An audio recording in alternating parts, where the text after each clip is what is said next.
Hello, friends, and welcome to the Exams Made Simple. So, we are back again with the Hindu Complete Newspaper Analysis for 7th of December 2025. 7 दिसंबर 2025 का the Hindu newspaper analysis देखेंगे। Sunday का दिन है, बहुत अच्छे अच्छे news articles आए हैं, कुछ बहुत अच्छे आर्टिकल्स आए हैं, सारे मैं आपको बताऊंगा। आपसे रिक्वेस्ट केवल इतनी रहेगी कि please do like it and do share it among your friends. Like share ज़रूर करिए। इसके अलावा मैं 1 मिनट में एनालिसिस भी बनाता हूँ। इसके अलावा जो इसका शॉर्टर वर्जन रहता है, हालांकि वो बहुत डिटेल्ड नहीं रहता है, बट फिर भी एक आप उसको रिकैप के लिए सेव कर सकते हैं, स्टोर कर सकते हैं, शेयर कर सकते हैं, है ना। कोई आपका ग्रुप है तो आप अपने समरी के लिए, जैसे कल को आपको रिवीजन करना है ना, तो आप एक जल्दी क्विक रिवीजन के लिए आप उसको यूज़ कर सकते हैं। तो keep using that as well.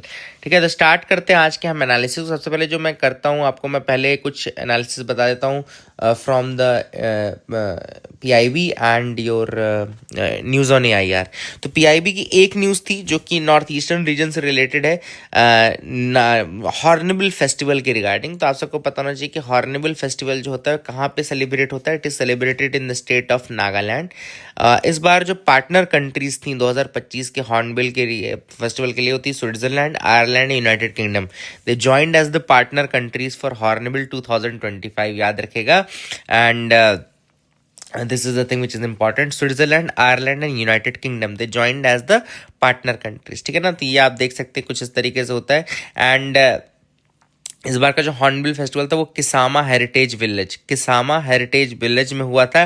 And this is the thing which is important, ये भी आप याद रख सकते हैं। ये कुछ इमेजेस हैं जो कि वहाँ के कल्चर से रिलेटेड है, एंड स्पेशली नागालैंड के कल्चर से रिलेटेड है ना। एंड वहाँ ट्राइब्स जो हैं, जो नागा ट्राइब्स हैं, दे ऑल्सो फॉर देयर। तो ये आप कुछ चीज़ें याद रख सकते हैं। I hope you got clarity regarding that as well, है ना। आगे मूव करते देखते और क्या इंपॉर्टेंट है। इसके अलावा अगर है तो एक ट्राइब का नाम भी आई थिंक है यहाँ पे, I think the Konyak tribe. अगर आप लोग देखना है देख लीजिएगा एक बार, कहाँ पर कौन से जगह पे लाई करती है। तो दैट इज़ द थिंग। ये पहली न्यूज़ थी। दूसरी न्यूज़ पे आते हैं। दूसरी न्यूज़ जो है वो AIR की न्यूज़ है। The news is I think this one, UNRWA। तो इंडिया ने वोट किया है in favour of UNGA resolution renewing UNRWA mandate for 3 years। ठीक है ना, तो UNRWA को नेक्स्ट 3 साल के लिए फिर से रिन्यू करने के लिए इंडिया ने फेवर में वोट किया है। ठीक है ना, तो फेवर में वोट किया है, ये याद रखिएगा। सबसे पहला सवाल, UNRWA क्या है, तो मैं आपको बता देता हूँ UNRWA क्या है। UNRWA बेसिकली इसका फॉर्मेशन जो है वो 1949 में हुआ था। 1949 में इसका फुल पूरा नाम है United nation relief and works agency for Palestine refugees. नाम से ही क्लियर है कि ये यूनाइटेड नेशन की एक रिलीफ वर्क एजेंसी है जो कि किसके लिए बनाई गई है, पैलेस्टीनियन रिफ्यूजीज के लिए बनाई गई है। ठीक है ना, 1948 में आपका फॉर्मेशन होता है इसराइल का। उसके बाद 1949 में ही इसको बना दिया जाता है, UNRWA को बना दिया जाता है बाय UNGA रेजोल्यूशन। ठीक है ना, ओरिजिनली जो इसका हेडक्वार्टर था 1950 के आसपास तब बीरट में हुआ करता था। बाद में 1978 में इसका हेडक्वार्टर वियना में चेंज किया गया।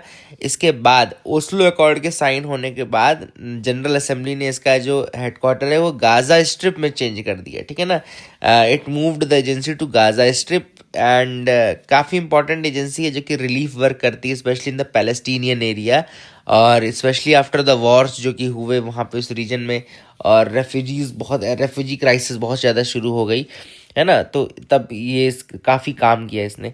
बट अभी इसका मैंडेट जो है वो केवल 2026 तक है।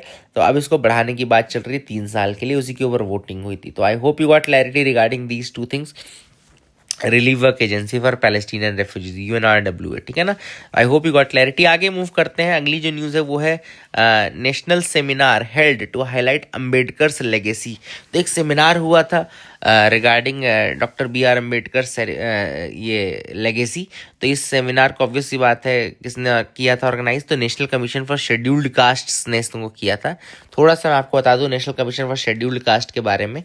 National commission for scheduled caste establish हुई है under article 338 of the constitution of India. Bharat के संविधान के आर्टिकल 338 के तहत इसको सेटअप किया गया है, आर्टिकल 338।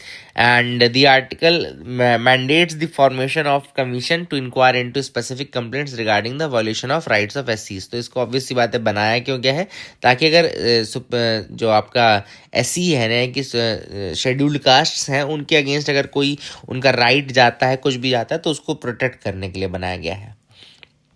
ठीक है।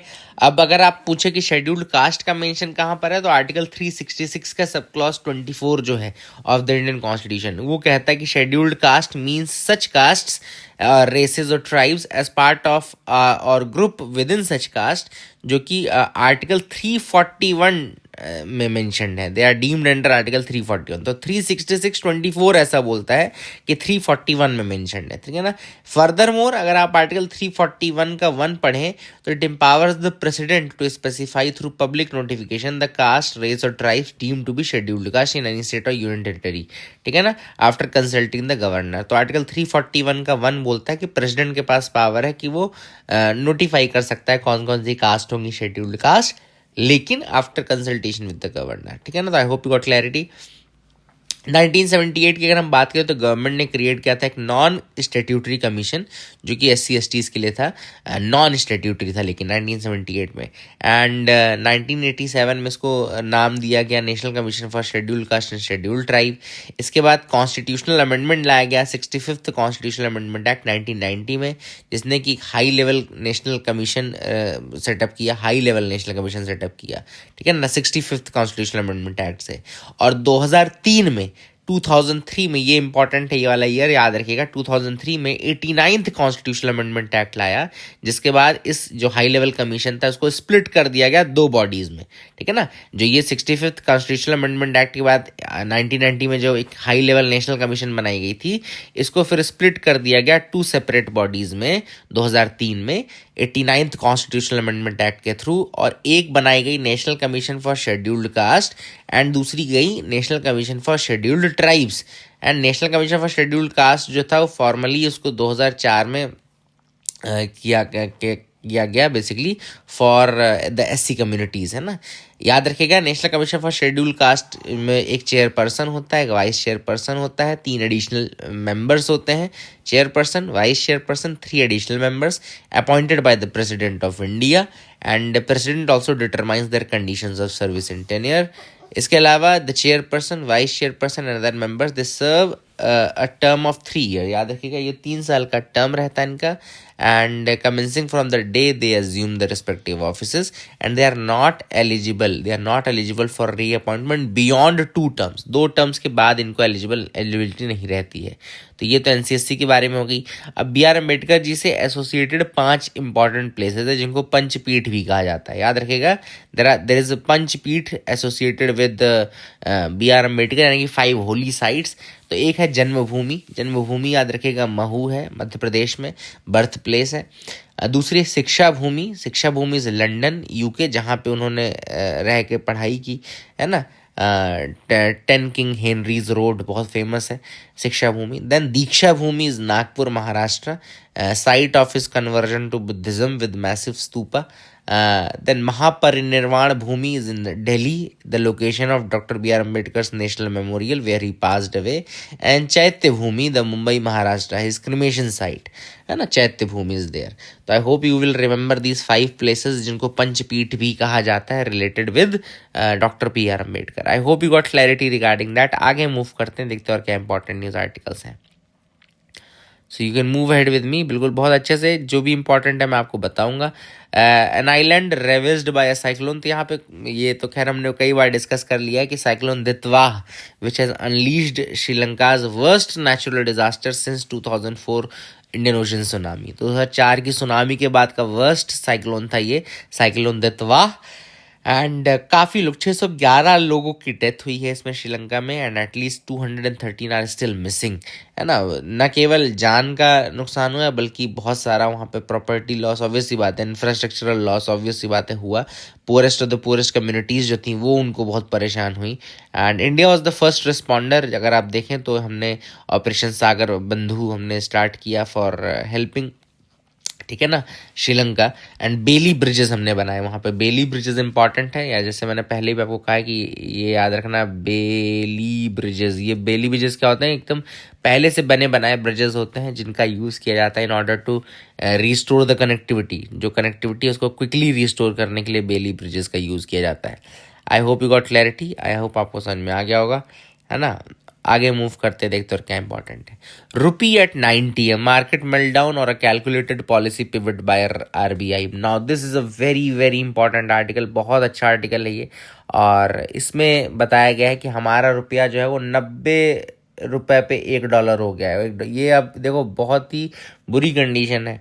तो सबसे पहले अगर हम बात करें what are the reasons for this, ठीक है ना, तो पहले मैं आपको एक एक करके रीजंस बता देता हूँ कि क्यों रुपया जो है वो 90 रुपए पहुंच गया। फिर उसके बाद आरबीआई का क्या रोल था इसमें, जो आर्टिकल में बताया गया वो बताऊंगा। तो सबसे पहला रीजन, द फर्स्ट रीजन जो है वो आपको पता होना चाहिए कि जो टैरिफ लगाया यूएसए ने, the tariff as applied by USA, उस कारण से हुआ क्या, यूएसए ने खूब सारा टैरिफ लगा दिया तो इंडिया का एक्सपोर्ट पूरा डाउन हो गया, हमारा एक्सपोर्ट पूरा डाउन हो गया। न केवल एक्सपोर्ट डाउन हुआ बल्कि हमारा जो जब एक्सपोर्ट डाउन हो तो ऑब्वियस सी बात है, इस कारण हमारा ये भी हुआ कि हमारे यहाँ प्रोडक्शन होना बंद हो गया। अब हमारे यहाँ जब प्रोडक्शन होना बंद हो जाएगा तो क्या होगा, हमारा जो पीएमआई है, ये सारा चीज़ है ना, तो वो सारा डिक्रीज हो गया। ठीक है, तो I hope you will remember all these things, ये आपको समझ में आ गई होंगी। पहला तो टैरिफ। दूसरा जो रीज़न था वो था हमारे यहाँ सिल्वर गोल्ड इनका बहुत ज़्यादा इम्पोर्ट हमने शुरू कर दिया। We imported a lot of this. तो अगर आप गोल्ड सिल्वर आप खरीदोगे तो ऑब्वियस सी बात है आप रुपए को कन्वर्ट करोगे डॉलर में, है ना, मतलब मार्केट में रुपया आ जाएगा डॉलर लेने के लिए, और फिर वो डॉलर आप दूसरे कंट्री को दे दोगे क्योंकि आप ऑब्वियस सी बात है बाहर से ले रहे हो। तो आपने क्या करना शुरू कर दिया, ऑब्वियस सी बात है that is the second reason कि आपने बहुत ज़्यादा इम्पोर्ट किया of the gold and silver and all. ठीक है ना, तो ये भी एक रीज़न हो गया। एंड तीसरा जो था वो था एफपीआई, फॉरेन पोर्टफोलियो इन्वेस्टर्स जो थे बहुत ज़्यादा मात्रा में इंडिया से बाहर निकल गए अपना पैसा खींच के। तो जब अपना पैसा खींचेंगे वो तब भी यही होगा, डॉलर का कन्वर्जन हो जाएगा रुपए में, रुपए इंडिया में आ जाएंगे और डॉलर चले जाएंगे। तो मैंने पहले ही बताया था कि जो भी चीज़ मार्केट में कम रहेगी, डॉलर कम रहेगा तो डॉलर की वैल्यू ज़्यादा हो जाएगी, और अगर रुपया कम रहेगा तो रुपये की वैल्यू ज़्यादा आ जाएगी। तो बस चूंकि इंडिया में रुपया बढ़ता गया डॉलर घटता गया, इसलिए हमारे यहाँ डॉलर की वैल्यू बढ़ गई और रुपया घट गया। अब दिक्कत क्या है, दिक्कत इसमें इस आर्टिकल में क्या है मेंशन, इस आर्टिकल में मेंशन है कि भैया पहले आरबीआई क्या करता था, वो मैनेज करता रहता था, मतलब कि इतना ज़्यादा गिरने नहीं देता था। It use to keep managing and all, तो ये चीज़ आरबीआई करता था। बट इस बार आरबीआई ने थोड़ा उसको छोड़ दिया और 90 होने दिया। ठीक है ना, उनका ये कहना है कि जब एक बार रुपया थोड़ा गिर जाएगा ना तो उससे हमारे यहाँ के जो एक्सपोर्टर्स हैं उनको मज़ा आने लगेगा। और एक्सपोर्टर ऑब्वियस सी बात है ना, रुपया अगर गिरेगा, रुपया वीक होगा तो अल्टीमेटली एक्सपोर्टर्स को मज़ा आएगा कि आपका एक्सपोर्ट चीप हो जाएगा। अब आपका जब एक्सपोर्ट चीप हो जाएगा तो इसका फ़ायदा क्या होगा, एक्सपोर्ट चीप होने से आपका एक्सपोर्ट्स बढ़ जाएंगे अचानक से। ठीक है ना, तो ऐसा आरबीआई का कहना है कि हो सकता है कि अगर ये चीज़ कर दी जाए तो दोबारा से वो उसको हम बढ़ा सकते हैं। तो लेकिन कुछ लोगों का ये भी कहना है, कुछ इकोनॉमिस्ट का कहना है ठीक है अगर ये देखा समझा है तो अच्छी बात है, बट हो सकता है कि ऐसा ना हो पाए तो वो नुकसान कर देगा, है ना। बट ये आपको याद रखना है कि इस बार आरबीआई ने फायर फाइटिंग नहीं की है। फायर फाइटिंग मतलब कि क्विक सोल्यूशन, क्विक फिक्सेस नहीं निकालने हैं आरबीआई ने, और इसको गिरने दिया है। ठीक है, तो 3 रीज़न जो मैंने आपको बताया, इस आर्टिकल में 3 रीज़न ही मेंशन थे जो मैंने आपको बताए हैं। तो make sure you write down those articles, अपने पास अपने लिख लीजिएगा। वो बहुत सारे रीज़न हो सकते हैं लेकिन इस आर्टिकल में 3 ही बताए हैं, प्लस आरबीआई जो मैनेज करता था वो बताया। What did Putin's visit to India achieve, अब यहाँ पे व्लादिमीर पुतिन की विजिट हुई थी। जैसा डिफेंस में एक्सपेक्टेशन था कि बहुत सारे नए अनाउंसमेंट होंगे, वैसा नहीं हुआ। उसका रीज़न हो सकता है एक तो काटसा क्या है, आप सबको पता है कि काटसा एक एक्ट है काउंटरिंग अमेरिकाज एडवर्सरीज, इसका फुल फॉर्म है countering America's adversaries and sanctions act. मतलब कि जो अमेरिका के अगेंस्ट कोई भी कंट्री अगर आएगी तो उसके अगेंस्ट सैंक्शन लगा देगा अमेरिका। तो काटसा के थ्रू ही उन्होंने ईरान और रशिया को टारगेट किया हुआ है कि जो भी ईरान से या रशिया से दोस्ती बढ़ाएगा उसके अगेंस्ट सैंक्शन लगा देता है अमेरिका, ये बोल करके कि ये अमेरिका के एडवर्सरी हैं। ठीक है ना, तो काटसा के सैंक्शन से बचने के लिए थोड़ा कम अनाउंसमेंट्स किए गए। इकोनॉमिक कोऑपरेशन में बात की जाए तो India Russia economic cooperation road map 2030 तक के लिए उस पर फोकस किया गया। लेबर मोबिलिटी एग्रीमेंट साइन किया गया जिसने इंडिया के स्किल्ड वर्कर्स जो हैं लगभग 3 मिलियन जॉब शॉर्टेजेस जो रशिया में हैं उनको पूरा करेंगे। इसके अलावा India and Russia fertiliser companies ने MOU साइन किया for a urea plant in Russia and agreement on maritime cooperation, port and customs to smoothen the trade. Emphasis on improving trade routes such as Chennai, Vladivostok, Eastern Maritime Corridor. मतलब कि trade पे काफ़ी focus किया गया। जो trade route है Chennai, Vladivostok, eastern maritime corridor, उसको strengthen करने की बात की गई।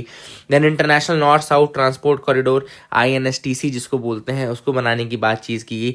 दोनों कंट्रीज़ ने रीअफर्म किया कि ट्रेड उनकी प्रायोरिटीज़ हैं और नेशनल करेंसीज में वो ट्रेड करने के लिए अफर्म किया दोनों कंट्रीज़ ने। हालांकि कोई नया एग्रीमेंट नहीं हुआ ऑयल प्रोक्योरमेंट, स्पेस और न्यूक्लियर कोऑपरेशन को लेकर के, ठीक है। तो that is a thing. And Ukraine war पे ज़रूर इंडिया ने अपना कहा कि भाई पीसफुल निगोशिएशंस की बात की इंडिया ने। एंड इसको लेकर के प्राइम मिनिस्टर मोदी भी काफ़ी सेंसिटिव थे and he has reiterated that India stands on the side of peace not on neutrality. मतलब इंडिया जो है वो पीस चाहता है। दैट इज़ वॉट मेंशन याद रखिएगा। इसके अलावा बैलेंसिंग एक्ट था, थोड़ा सा डिप्लोमेटिक टाइट रोप है क्योंकि ऑब्वियस बात है USA is also watching and ऐसे में इंडिया नहीं चाहता था कि बहुत ज़्यादा हो, कि इसलिए अनाउंसमेंट्स जो थे वो लिमिटेड थे। ओके एक रीअफर्मेशन भी था कि इंडिया रशिया की टाइज भी हैं और दूसरा थोड़ा सा उसको एक बैलेंसिंग सिचुएशन था। It was a diplomatic balance, ठीक है। I hope you got clarity regarding that as well. आगे मूव करते देखते क्या इंपॉर्टेंट और न्यूज आर्टिकल्स हैं। Microbes can help low pH cement protect nuclear waste. तो अब ये न्यूक्लियर वेस्ट के बारे में थोड़ा पहले आपको बता दूं कि न्यूक्लियर एक्टिविटीज जो होती हैं they generate around 2 lakh metre cube of radioactive waste energy, है ना। हर साल लगभग 2 lakh metre cube of radioactive waste generate होता है। इसमें से लगभग 10,000 मीटर क्यूब ऐसा होता है that contains most of the radio activity. और ऐसे वेस्ट को long term geological storage facilities में स्टोर किया जाता है, मतलब हटा दिया, बहुत अंदर जमीन के अंदर गाड़ा जाता है। तो इस फैसिलिटी को बोलते हैं जियोलॉजिकल डिस्पोजल फैसिलिटीज, GDF बोलते हैं, जियोलॉजिकल डिस्पोजल फैसिलिटीज बोलते हैं। फिर ऐसी फैसिलिटीज में सीमेंट का यूज किया जाता है to hold the waste in place, है ना, and support the tunnels and help the slow down the movement of radioactive material if ground water gets in. तो यहाँ पर बेसिकली सीमेंट से इसको पूरा कवर करके रखा जाता है और इस सीमेंट फॉर्मुलेशन को केबामा बोलते हैं, सीबामा, CEBAMA, है ना, CEBAMA। और इसमें बेसिकली इसका क्या होता है, इसका केमिकल कंपैटिबिलिटी रहती है एंड GDF के लिए केबामा, CEBAMA याद रखिएगा। सीमेंट फॉर्मुलेशन को केबामा बोलते हैं। ऑब्वियसली बात है, it also has a low pH which is desirable because alkaline water can crore steel, है ना। तो लो pH रहता है, तो याद रखिएगा। हाउएवर कुछ लोग ये बोलते हैं कि भाई माइक्रोब्स जो सीमेंट में रहते हैं they can corrode concrete in structures like sewers even as certain bacteria can as per a process called microbially induced carbonate precipitation, ठीक है ना। तो अगर किसी कंक्रीट में MICP बन जाएगा तो उसका यूज़ क्या होता है कि जो स्मॉल पोर्स होते हैं कंक्रीट के क्रैक्स के उनको वो फिल कर देता है MICP, ठीक है ना। तो माइक्रोब्स जो हैं वो हेल्प ही करते हैं इसकी ड्यूरेबिलिटी को बढ़ाने में। तो इसी का थोड़ा कुछ लो pH का एक्सपेरिमेंट हुआ था, वो आपको जानने की जरूरत नहीं है। मेन ये न्यूज़ बतानी थी आपको GDF यानी ग्लोबल डिस्पोजल फैसिलिटी के बारे में और केबामा के बारे में, CEBAMA। अगर आपसे कोई पूछे कि क्या है तो बता दें, है ना। देखो क्वेश्चन जो आएगा वो उस पर टारगेट करना है, अपना नॉलेज बढ़ाना, ठीक है, नॉलेज बढ़ाओ, लेकिन इतना भी नहीं कि आपको फिलोसफर स्कॉलर बन जाओ। You have to become an officer not a scholar, ठीक है। Don't study like that. So that is it for the day friends. I hope you like the video. Please do like and subscribe, keep loving us, keep sharing us. Thank you and have a nice day.